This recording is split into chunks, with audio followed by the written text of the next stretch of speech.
Welcome. Introduce yourself and give us your testimony. Thank you. Sorry, that was a little quick. You take your time, that's fine. Thank you very much. I appreciate it very, very much. I'm Curtis Garrison, and I support HB748, SB835, aka Trey's Law. I was sexually abused as a child hundreds of times, starting when I was a toddler.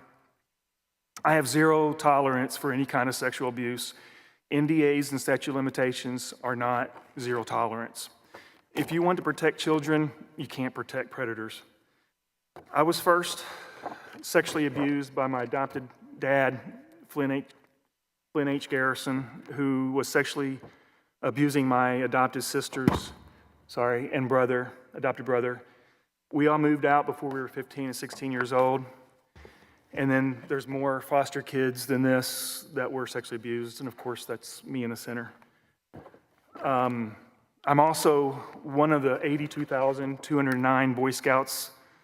Here I am in my troop. 82,209 Boy Scouts bankruptcy claimants, and I was sexually abused by my church's scoutmaster when I was 12 to 15 years old. My perpetrator was a known perpetrator, but the BSA did not tell anyone. He was known before my troop, and then he was arrested twice after he left. I aged out and moved on. The BSA has NDAs with hundreds of claimants that settled out of court.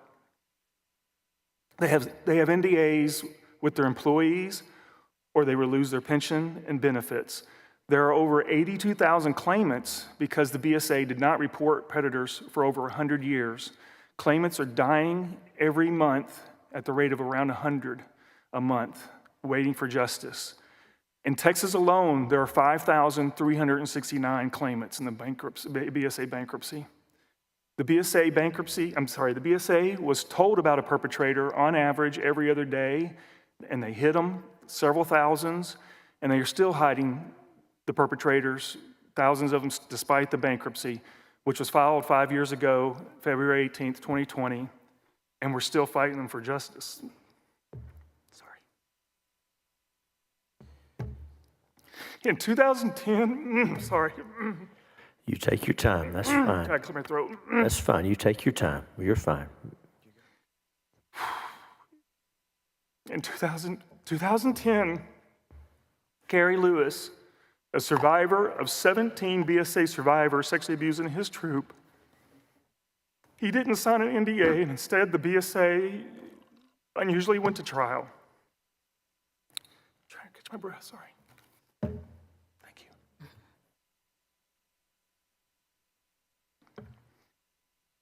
you. The BSA lost severely, and thousands of their perpetrators were publicly released as a part of their court process.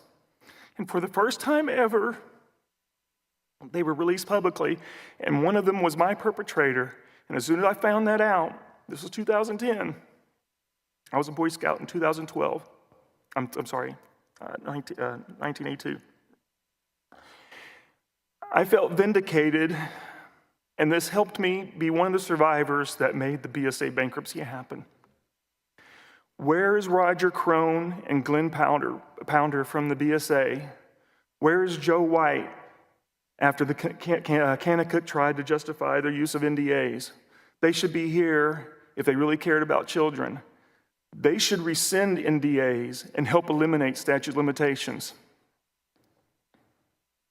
I've been fighting for justice my entire life. Too many institutions that portray to help children hide and protect predators that harm them, and countless people that are being harmed after the fact could have been prevented. It's such an easy thing to prevent if you just hold these people accountable. I have PTSD, and I often wonder if survivors, if we were physically injured where people could see the harm and the injuries, maybe people would understand how it affects us for life. I'll just share that I've been up for 2 days, and it's just my schedule. It's kind of normal, but it was a long day for everybody, but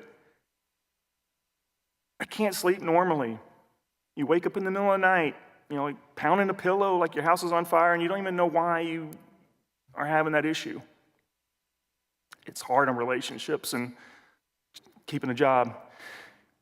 So Texas needs to pass Trey's law now and protect children, not predators.